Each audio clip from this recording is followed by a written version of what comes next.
I'd like to tell you about Christianity. We've got a whole lot of rules. We got a really big book, and it's filled with all sorts of rules. Come and join the fun.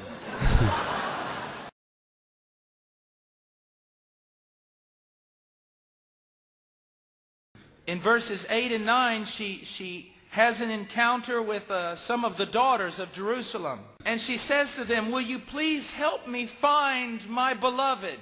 And their answer in verse 9 is, "What kind of beloved is yours? Why should we seek him?" You know what they're saying? He came to your door and you didn't even want to get out of bed. So why should we look for him? He can't be that special. Now think about that for a moment. We do all our evangelism, you know, telling people they ought to believe in Jesus. We tell the secular, unbelieving people around us that they ought to seek Jesus and they ought to believe in Jesus. But oftentimes they look at the Christians and they say, "Oh yeah, right. Why should I seek him? You don't even seek him. You care more about the world than you do your great Savior. So why should I seek him if you don't even seek him?" And it kind of hurts, doesn't it? But when they say this to her, she wakes up. Sometimes we need to hear something really hard and really true to shake us up and get us back to reality. In verse 10 through verse 16, she experiences something of a revival.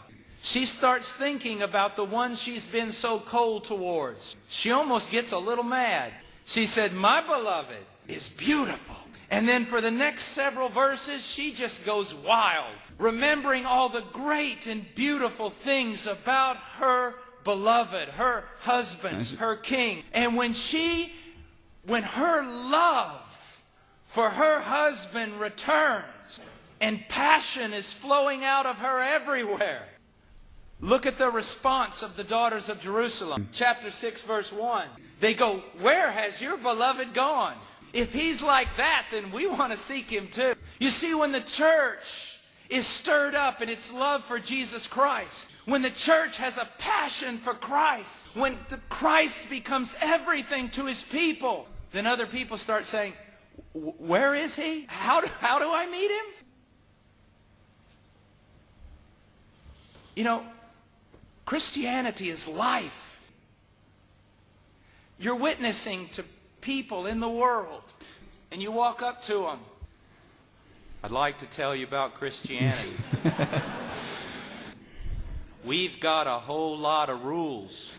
We got a really big book, and it's filled with all sorts of rules. Come and join the fun. Now, Christianity does have commands, and they are delightful to a renewed heart. But Christianity is Jesus Christ, and we should be madly in love with him, and our love should be flowing out of us.